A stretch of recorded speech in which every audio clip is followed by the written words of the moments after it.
감사합니다.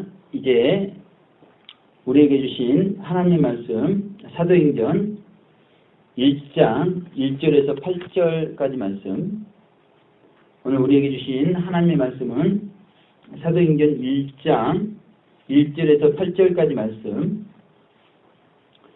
우리 다 같이 합독해 보도록 하겠습니다. 시작.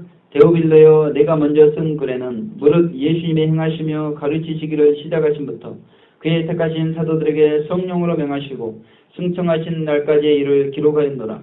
해 받으신 후에 또한 저희에게 확실한 많은 증거로 친히 사심을 나타내사 40일 동안 저희에게 보이시며 하나님 나라의 일을 말씀하시니라. 사도와 같이 모이사 저희에게 분부하여 가라사대 예루살렘을 떠나지 말고 내게 들은 바 아버지의 약속하신 것을 기다리라. 요한은 물로 세례를 베풀었으나 너희는 몇 날이 못되어 성령으로 세례를 받으리라 하셨느니라. 저희가 모였을 때 예수님께 묻자와 가로되 주께서 이스라엘 나라를 회복하심이 이때니까 하니 가라사대 때와 기한은 아버지께서 자기의 고난에 두셨으니 너희의 알 바 아니요 오직 성령이 너희에게 임하시면 너희가 권능을 받고 예루살렘과 온 유대와 사마리아와 땅끝까지 이르러 내 증인이 되리라 하시니라. 아멘. 할렐루야. 우리 마라나타 인사하겠습니다. 마라나타. 네, 감사합니다. 이제 오늘 본문의 말씀을 중심으로 성령님의 권능이라는 제목으로 하나님 말씀 살펴보도록 하겠습니다. 먼저 우리가 세 가지 오해에 대해서 살펴보기를 원합니다. 먼저는 성령님에 대한 오해, 두 번째는 권능에 대한 오해, 세 번째는 하나님의 나라에 대한 오해입니다. 먼저 성령님에 대한 오해에 대해서 살펴보도록 하겠습니다. 지난 화요일 날 이제 부산 영남 지역에 목회자와 사모님 영적 세미나가 있었습니다. 그때 강사님으로 윤석전 목사님께서 섬겨주셨는데, 윤석전 목사님께서 수많은 목회자들과 사모님들이 계신 가운데 어떤 책망을 하셨냐면, 수많은 목사님들이 성령 말씀을 해석하는데 성령님을 비둘기니 성령님을 불이니 이렇게 해석을 한다는 것입니다. 사실은 목회자분들이 해석을 한 것이 아니라 어떤 사람이 그것을 그렇게 해석을 해놨는데 그대로 적용을 하는 문제에 대해서 지적하면서 책망을 하셨다는 것입니다. 우리가 실제로 그 웨딘 팔마가 쓴 성령이라는 책을 보게 되면 성령님을 7가지로 상징적으로 표현하고 있습니다. 성령님은 물을 상징하고, 성령님은 바람을 상징하고, 성령님은 호흡을 상징하고요. 성령님은 또 불을 상징하고, 성령님은 기름을 상징하고, 성령님은 비둘기를 상징하고, 성령님은 열매 맺는 나무를 상징하는 것으로 그렇게 표현하고 있습니다. 윤석전 목사님의 말씀은 이렇게 성령님을 7가지 뿐만 아니라 이렇게 상징으로 표현을 해서는 안 된다는 것입니다. 왜 그러냐면 성령님께서는 인격체신데 여기 있는 물은 인격체가 아니잖아요. 불은 인격체가 아니잖아요. 그런데 그 성령님을 물이니 불로 상징으로 표현하는 것은 맞지가 않는데 많은 목회자들이 이런 해석을 그대로 적용해서 성도들에게 설교를 한다는 것이죠. 그래서 이 부분이 잘못됐음을 지적하면서 책망을 하셨습니다. 그러면서 성령님께서 예수님에 대해서 가장 잘 아시는 분인 것을 말씀을 하셨죠. 왜 그러냐면 예수님께서 잉태되셨을 때 성령으로 잉태되셨다는 것이죠. 그래서 그 어머니 마리아와 그 성령님 외에는 예수님의 잉태에 대해서 더 잘 알 수 있는 사람은 없다는 것입니다. 잉태뿐만이 아니라 예수님께서 성장을 하시는데 그 성장 가운데에서도 성령님께서 역할을 하셨다는 것입니다. 그래서 예수님의 성장을 가장 잘 아시는 분이 또한 성령님이시라는 것이죠. 그래서 예수님의 키가 자라듯이 지혜가 자라고 하나님과 사람들부터 사랑을 받은 그 모든 내용들을 가장 잘 아시는 분이 성령님이시라는 것입니다. 그리고 이제 예수님께서 공생애를 시작하기 전에 요단강에서 세례를 받으실 때 그때도 성령님께서 비둘기처럼 임하시면서 그 세례 현장에 함께 하셨기 때문에 누구보다도 예수님의 세례에 대해서 잘 아시는 분이 성령님이시죠. 그리고 예수님께서 이제 세례 받으시고 광야로 성령님께 이끌려 가지고 마귀의 시험을 받으시기 때문에 마귀의 시험을 받는 그러한 내용에 대해서도 성령님이 가장 잘 아신다는 것입니다. 뿐만 아니라 성령을 통해서 심판을 이방에 알리도록 그렇게 말씀하고 있기 때문에 심판의 메시지가 이방에 전파되는 말씀이 이방에 전파되고 그리고 뿐만 아니라 이제 말씀 전파뿐만이 아니라 권능의 역사가 나타나는 것도 성령님이 잘 아신다는 것이죠. 귀신이 쫓겨나가고 병이 치유되는 성령님에 의해서 귀신이 쫓겨나가고 병이 치유됐기 때문에 잘 아시고요. 예수님께서 이제 갈릴리와 유대를 오가면서 복음을 전파하시는데 그 복음 전파 또한 성령님이 잘 하시고 특별히 이제 예수님께서 십자가상에서 속죄제물로 희생을 당하시는데 그 모든 내용을 성령님께서 잘 하시고 부활 또한 성령님의 영으로 다시 살리심을 받으셨기 때문에 성령님이 잘 아신다는 것입니다.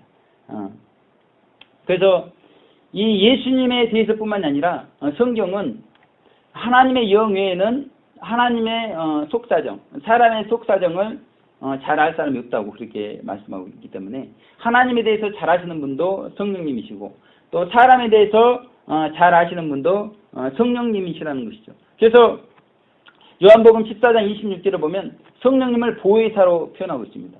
그래서 보혜사 성령님께서 우리를 가르치시고 그리고 우리가 들었던 말씀이 생각나게 하시는 그런 분이 성령님이시라는 것이죠. 그래서 우리가 하나님의 말씀을 해석하고 깨닫기 위해서는 기도를 통해서 성령님을 우리가 잘 의지할 때 하나님 말씀을 잘 깨달을 수 있는 것을 말씀하고 있다는 것입니다. 그래서 그러면 그렇게 말씀하신 윤석천 목사님께서 성령님에 대해서 어떻게 깨달았는가? 그분은 이렇게 깨달았다는 것입니다. 이제 예수님께서 요단강에서 세례를 받을 때 성령이 비둘기처럼 임했고 세례 요한은 그 예수님을 세상 죄를 지고 가는 하나님의 어린 양으로 표현을 하고 있다는 것입니다. 그리고 하나님은 그 예수님을 내 사랑하는 아들이요 기뻐하는 자라고 표현하고 있는 내용들을 통해서 성령님은 우리의 죄를 깨끗게 하시는 그런 역할을 하시는 분이 성령님이시라는 그런 깨달음을 얻게 되었다는 것입니다.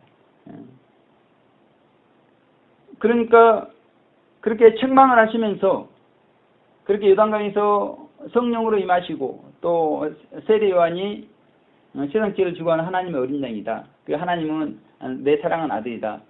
이런 내용들을 기도를 통해서 성령의 조명 가운데 깨달은 내용이 결국 우리 죄를 깨끗게 하시는 사제 은총을 적용해 주시고 성결 은총을 적용해 주시는 결국 우리가 속죄복음에서 많이 들어본 내용 아니겠습니까? 성령님의 역할 그 내용을 말씀하고 있더라는 것이죠.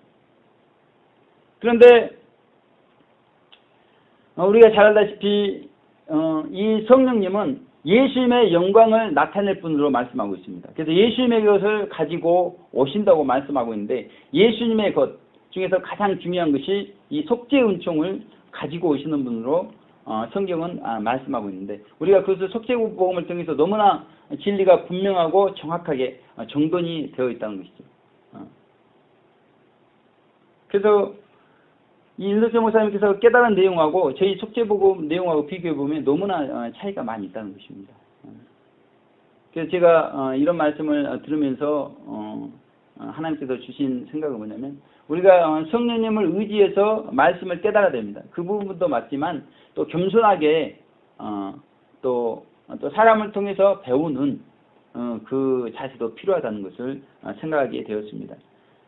그래서 우리는 이렇게 정돈된 속죄복음뿐만 아니라 모형적 진리를 통해서도 성령님에 대해서 너무나 분명히 잘 알 수 있다는 것이죠.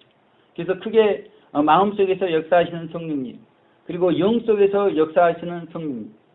그래서 마음속에서 역사하시는 성령님은 모세의 성령님으로 출애굽해가지고 할례받기까지 역사하시는 성령님이 마음속에 역사하시는 성령님이시고, 그 이후에는 우리의 영 속에 역사하시는 성령님, 여호수아 성령님이라는 것입니다. 그래서 이스라엘 백성들을 지도했던 용도자들, 그분 한 분 한 분들이 성령님에 대한 모형이기 때문에 모세의 삶을 통해서, 여호수아의 삶을 통해서, 그리고 사사들의 삶을 통해서, 사울왕과 다윗왕의 삶을 통해서 우리는 성령님에 대해서 보다 풍성하게 깨달을 수가 있다는 것입니다. 그래서 우리가 이 성령님에 대한 오해가 목회자들 가운데 있고, 또한 그 목회자를 책망했던 윤석철 목사님 가운데도 있고, 아마 수많은 사람들이 이 성령님에 대한 진리를 알고자 최선을 다해서 노력하지만 성령님의 조명 가운데 우리가 알 수가 있고, 그리고 이렇게 속죄복음과 모형적 진리, 그리고 또 사람을 통해서 우리가 겸손하게 배울 때 풍성하게 알 수 있는 것을 말씀드리고 있는 것입니다. 두 번째는 권능에 대한 오해라는 것이죠. 그래서 예수님의 12 제자들이 대부분 많은 사람들은 이 오순절 성령 강림 때만 성령님의 권능을 체험한 것으로 이렇게 생각하고 있다는 것입니다. 그런데 사실은 그렇지 않죠. 그 예수님을 따라다니는 3년 반 제자 훈련 가운데에도 성령님의 권능의 역사는 나타났다는 것입니다. 그래서 70인 제자들이 전도를 나가가지고 귀신을 쫓아낸 것 때문에 예수님께 기뻐서 자랑하고 그런 내용이 나오잖아요. 그럼 그 귀신을 어떻게 쫓아낸 거예요? 성령으로 귀신을 쫓은 것이죠.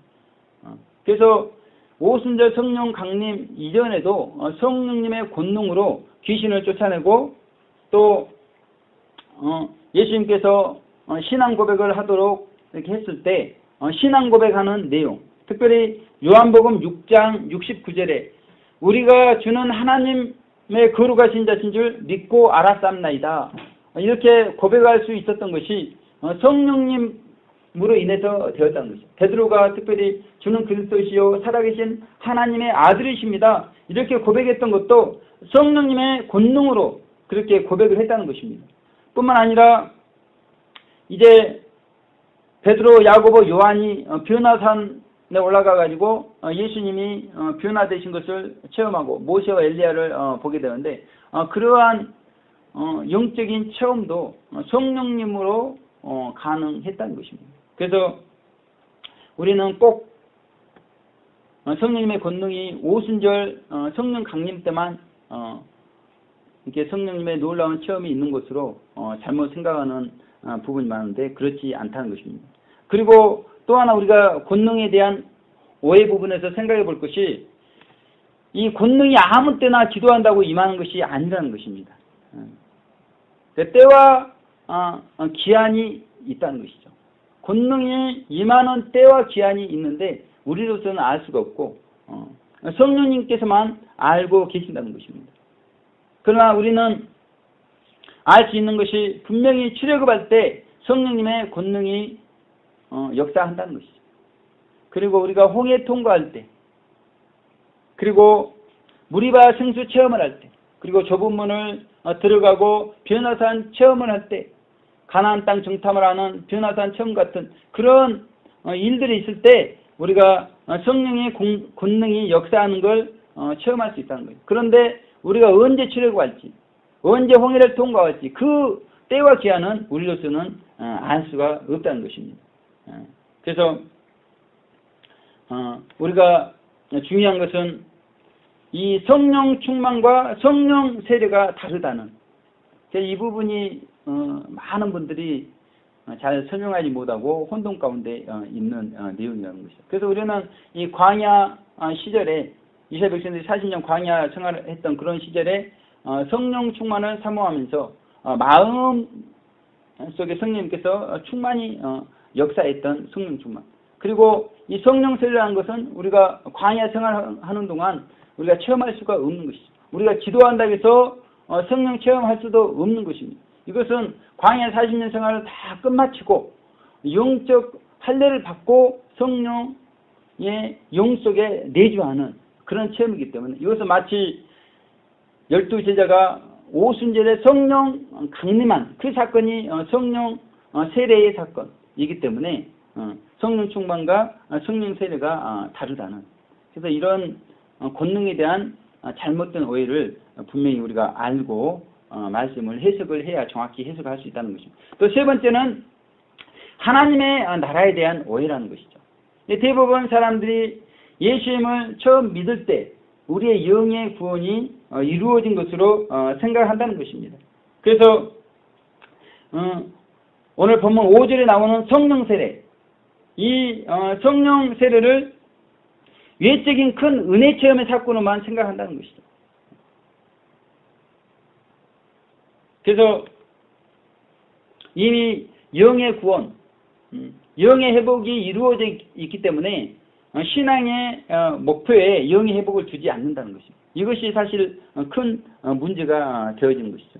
그런데 우리가 예수님께서 부활 후에 이제 승천하기까지 40일 동안 그 제자들에게 가르쳤던 핵심적인 내용이 누가복음 24장 46절에서 49절에 기록이 되어 있습니다. 제가 예수님께서 핵심적으로 가르치셨던 내용에 대해서 봉독해 드리겠습니다.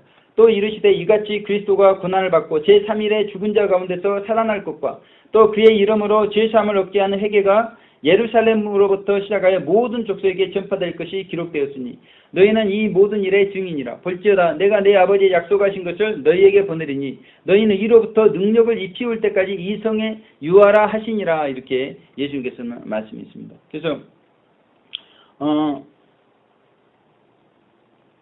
예수님께서 이제 승천 후에 이제 열흘 후에 이제 성령님이 오시게 되는데 그 성령님께서 오실 때 예수님의 가장 귀한 것 속죄 은총을 가지고 오시고 그래서 그 속죄 은총을 우리가 공급받아 가지고 우리의 영이 먼저 회복이 되어야 되는 것을 예수님께서는 제자들에게 핵심적으로 말씀했다는 것입니다. 그래서 누가복음 24장 47절에 보면 그의 이름으로 죄사함을 얻게 하는 회개가 먼저 제자들 가운데 일어나야 됨을 말씀하고 있죠. 이것은 그 사제원총을 통해서 자범죄가 날마다 회개돼야 되고 그런 자범죄가 회개되는 그런 과정을 통해서 나중에 성결원총을 통해서 우리의 원죄가 회복이 돼야 되는 그런 문제를 가장 핵심적으로 예수님께서는 부활하신 다음에 승천하기까지 40일 동안에 가르쳤다는 것입니다. 그리고 이제 우리가 먼저 그 영의 회복을 이룬 다음에 이제 온 세상에 이런 목표를 전할 수 있도록 우리에게 말씀하고 있다는 것입니다. 그래서 우리가 하나님 나라가 회복이 돼야 되는데 먼저는 우리의 영이 하나님의 나라이기 때문에 심령 천국을 이루는 것이 선행이 되어야 된다는 것입니다. 그 심령 천국을 이루는 것이 없이 하나님의 나라인 천년왕국과 하나님의 나라인 영원한 천국은 요원하다는 것입니다. 이루어질 수가 없는 것입니다. 먼저 성도님들이 한 분 한 분들이 영의 구원을 이루지 않고서는 결단코 앞으로 있을 천년왕국과 영원한 천국은 우리에게 이루어지지 않기 때문에 우리가 이 하나님 나라에 대한 오해를 갖지 말고 우리가 믿자마자 영의 구원을 받은 것이 아니고 우리가 이제 출애굽 이후에 이 속죄 은총은 날마다 적용해서 마침내 성결 은총을 통해서 우리의 영 속에 있는 원죄가 뿌리 뽑혀야 영의 구원이 이루어지는 마침내 우리가 의롭게 되어지는 그래서 우리가 의롭게 되어지고 이제 모든 성도가 의롭게 되어졌을 때 천년왕국이 열리는 것이고 구원받기로 작정된 모든 성도들이 다 채워졌을 때 영원한 천국 신천 신지가 우리 가운데 이루어지는 것을 성경 전체를 통해서 알 수가 있다는 것입니다. 그래서 우리가 이 성령님에 대한 오해, 권능에 대한 오해, 하나님 나라에 대한 오해에 대해서 먼저 정확히 이해를 하고, 이제 이런 이해를 가지고 우리가 살펴보기 원하는 것은 성령님의 권능을 받기 위해서 우리가 어떻게 해야 되는지 두 가지 내용에 대해서 살펴보려고 합니다. 4절 제가 봉독해 드리겠습니다. 사도와 같이 모이사 저희에게 분부하여 가라사대 예루살렘을 떠나지 말고 내게 들은 바 아버지의 약속하신 것을 기다리라, 이렇게 말씀하고 있습니다. 첫째, 우리가 성령님의 권능을 받기 위해서는 예루살렘을 떠나지 말아야 된다고 이렇게 말씀하고 있죠. 그래서 우리가 먼저 살펴볼 것은 이 사도들에게 예루살렘은 어떤 곳이었는가, 이 부분이 중요하다는 것입니다. 그것은 이제 예수님께서 승천하시고 성령 강림까지 10일 동안, 이 10일 동안 12사도들에게 이 예루살렘은 마치 천류역정의 사망이 음침한 골짜기와 같은 그런 장소였다는 것입니다. 그래서 이 10일 동안 이 사망이 음침한 골짜기를 12사도들은 지나가야 비로소 영적 할례를 받고 성령의 세례를 받는 성령의 권능이 임하기 때문에 예루살렘을 떠나지 말라, 그렇게 말씀하고 있는 것입니다. 그러면 이 12사도들이 이 10일 동안 예루살렘에 거하면서 무엇을 했는가, 그 내용이 누가복음 24장 52절 53절에 기록이 되어 있는데 제가 봉독해 드리겠습니다. 저희가 그에게 경배하고 큰 기쁨으로 예루살렘에 돌아가 늘 성전에 있어 하나님을 찬송하니라, 이렇게 말씀하고 있습니다. 이제 예수님께서 이제 승천하시자 그 예수님께 경배하고 큰 기쁨을 가지고 예루살렘으로 돌아왔다는 것이죠. 그러면서 늘 성전에 있으면서 찬송하고 기도하고 금식하면서 그 10일을 보냈다는 것입니다. 이런 것이 예루살렘이라는 것이죠. 사도들에게 있어서. 반면에 또한 예루살렘은 어떤 곳인가? 그것은 이 제자들이 그 예수님과 함께 예루살렘에 있을 때 그 제자들에게 얼마나 기쁨이 크게 임했는지 모릅니다. 예를 들면 제자들은 그 예수님과 예루살렘에 있을 때 예수님이 왕으로 입성하셨기 때문에 이제 이스라엘을 회복할 것이다, 그렇게 철떡같이 믿고 있었기 때문에 그들에게 하나님의 은혜가 풍성히 임했다는 것이죠. 그러면서 이제 제자들의 3차 연단이 시작이 됩니다. 그 3차 연단이 시작된 것이 예루살렘에서부터 입성으로부터 시작이 된다는 것이죠. 그런데 그 왕이신 예수님, 그 예수님이 얼마 지나지 않아 가지고 이 겟세마네 동산에서 체포가 되어버리는 것입니다. 이때 그 11 제자는 그 회의와 억겁 과정을, 천류역정 회의와 억겁 과정을 지나가야 되는데요. 그래서 가장 어찌 보면 생명을 제외한 가장 큰 소유 그 예수님이셨는데 그 예수님이 체포가 되어가지고 이제 그들에게 남은 것은 자신의 생명밖에 남지 않았다는 것입니다. 그런데 그 예루살렘은 으르렁거리는 사자처럼 그 12사도의 생명을 위협하는 그런 장소가 예루살렘이었다는 것이죠. 그래서 그 예루살렘은 두 가지 상반된 모습이 있었다는 것입니다.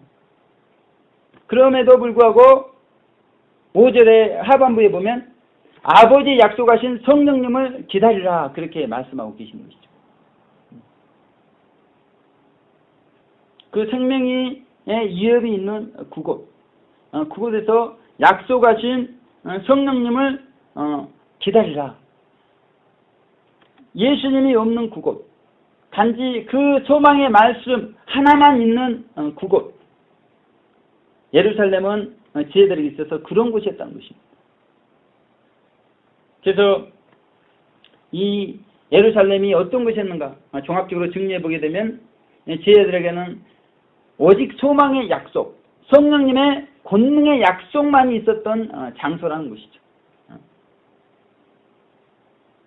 그래서 이제 그 제자들은 영적으로 이제 철력정에 전신갑주도 입고 굉장히 이제 거의 이제 성령세를 받기 직전이기 때문에 얼마나 영적으로 이렇게 성장을 했지 않습니까? 그러니까 비록 예수님이 체포가 되었고 그랬지만 자기의 생명들이 위협을 받고 있었지만 그 예루살렘에 머물면서 그 소망 하나 붙들고 그렇게 기도하며 찬양하며 금식하며 그렇게 보냈다는 것입니다.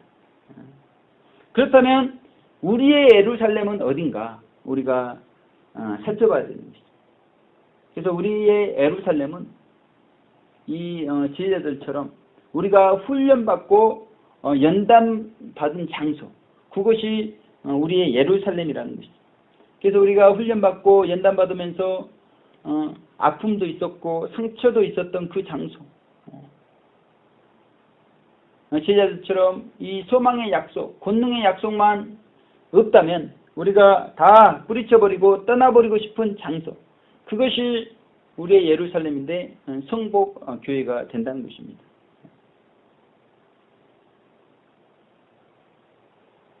그래서 이 예루살렘을 떠나지 말고 성복 교회를 떠나지 말고 하나님의 약속하신 것을 기다리라고 그렇게 우리에게 말씀하고 계시는 것이죠. 기다리는데 제자들처럼 그냥 기다리는 것이 아니라 기도하고 금식하고 그 다음에 찬양하면서 약속하신 것을 믿고 그 소망을 믿고 성령님의 권능을 믿고 기다리고 있을 때 마침내 제자들이 영적 할례받고 성령 세례를 받았던 것처럼 우리에게 성령님의 권능이 임한다는 것입니다. 그래서 우리가 그 약속의 말씀을 믿고 기다리고 그러므로 말미암아 성령님의 권능이 임하시기를 주님의 이름으로 축원을 드리겠습니다. 두 번째는 약속의 때와 기한이 되어야 성령님의 권능이 임한다는 것입니다. 그래서 우리가 끝까지 인내해야 되는 이유가 때가 되지 않았기 때문에 권능이 임하지 않는 것이죠. 아직 남은 훈련이 있기 때문에 권능이 임하지 않고 있다는 것입니다. 우리가 훈련 중인데 하나님께서 우리에게 권능을 베풀어 줄 수가 없다는 것이죠. 그런데 우리의 결점 중 하나의 이 조급성이 우리 안에 있다는 것입니다.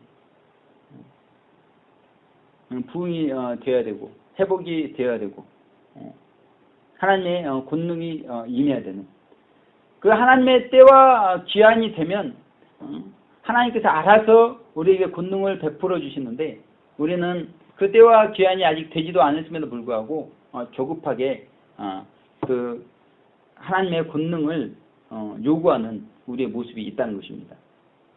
그래서 한자성으로 이런 말씀이 있죠. 야심성유희라는 말씀이 있습니다.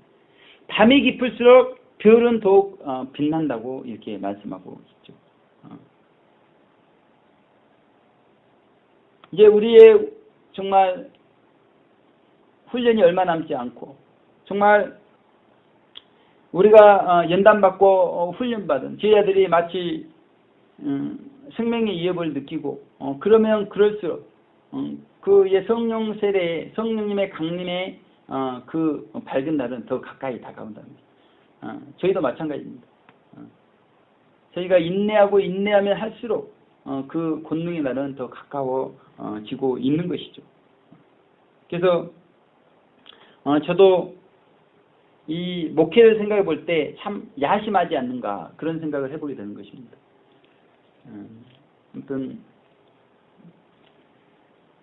뭐 성복교회야 한 1년 조금 넘지만 그 전부터 제가 몇 년 혼자 이렇게 하면서 쭉 이렇게 지내왔는데 이 인내한다는 게 참 이 만만치 않는 것이다. 하나님의 권능이 임할 것 같으면서도 임하지 않고 늘 그것을 위해서도 기도하는데 하나님은 이렇게 대답했고 그래서 기도 제목이 생기는 것이 답답하신 하나님이다. 그런 생각이 들 정도로 그렇게 제가 원하는 때와 하나님의 때와 기한이 너무나 이렇게 다른 것을 보게 되었습니다. 그래도 이제 예전에 하나님께서 또 나이 40대면 권능의 역사를 또 나타내시겠다. 그것도 말씀대로 또 이루어 가고 있는 것을 볼 수가 있습니다. 그래서 지금은 이 야심한 중에 야심한 거의 막바지에 와 있는 상황이 있고, 수도에도 마찬가지라는 거예요. 수도에도 지금 3년 넘게 수도 훈련을 받았는데 아직 이 훈련이 마무리가 안 됐습니다. 이번에도 박진희 목사님 내려올 때 만났는데 3개월 정도 더 훈련을 받아야 된다. 또 그런 말씀 하시고 막 그래서 그래야 하나님께서 뭔가 좀 풀어주는 역사가 있을 것 같다. 그렇게 말씀하시고, 노방의 샤우터도 사역도 마찬가지다는 거죠. 야심하다는 것입니다.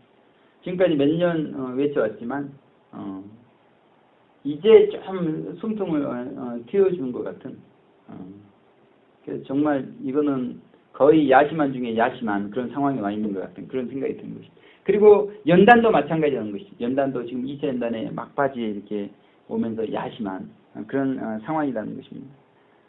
그렇기 때문에 그 성령님의 권능에 대한 이 소망이 더욱더 가까이 다가왔다는 것을 생각해 볼 수가 있다는 것입니다. 여기 성도님도 마찬가지라는 것이죠. 가정에서, 직장에서, 신앙생활에서 지금 야심하다면 성령님의 권능이 너무나 가까이 다가와 있다는 것입니다. 그래서 우리가 그런 사실을 믿으시고 한 주간 성령님을 의지하면서 승리하시기를 주님의 이름으로 축원을 드리겠습니다. 이제 결론의 말씀으로, 우리가 예루살렘을 떠나지 않고 머물며 권능이 이렇게 임하게 되어 있고요. 또 이 하나님의 때와 기한이 되면 권능이 임하게 되어 있는데, 그러면 성령님께서 이 권능을 우리에게 왜 이렇게 주시는가?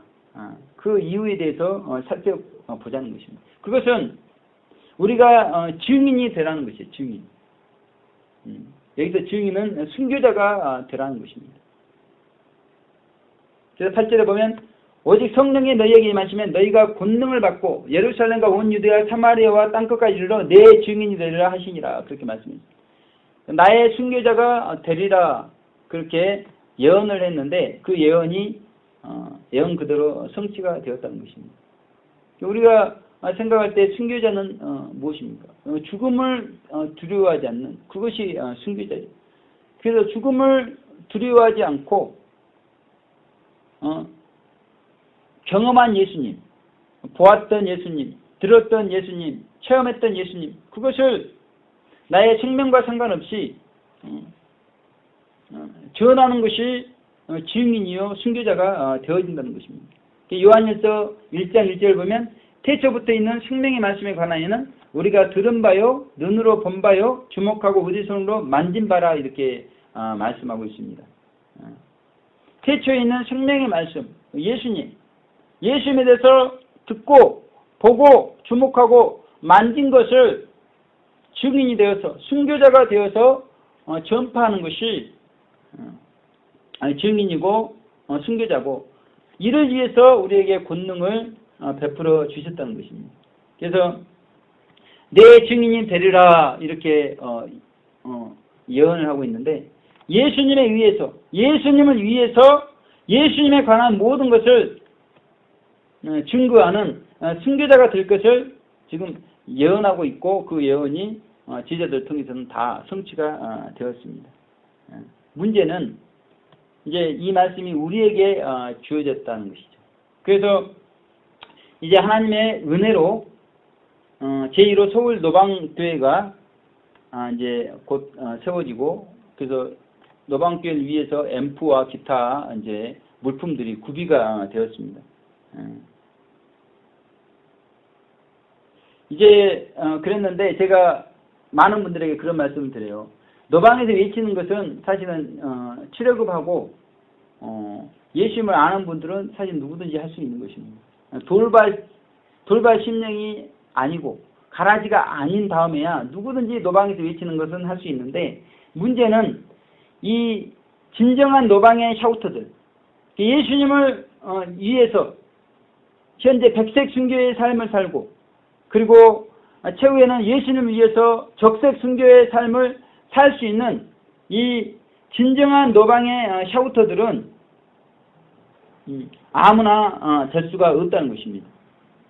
이렇게 백색 순교의 삶을 살아야 되고 마침내는 적색 순교의 삶을 살아야 진정한 노방의 샤우터들이 될 수가 있다는 것입니다.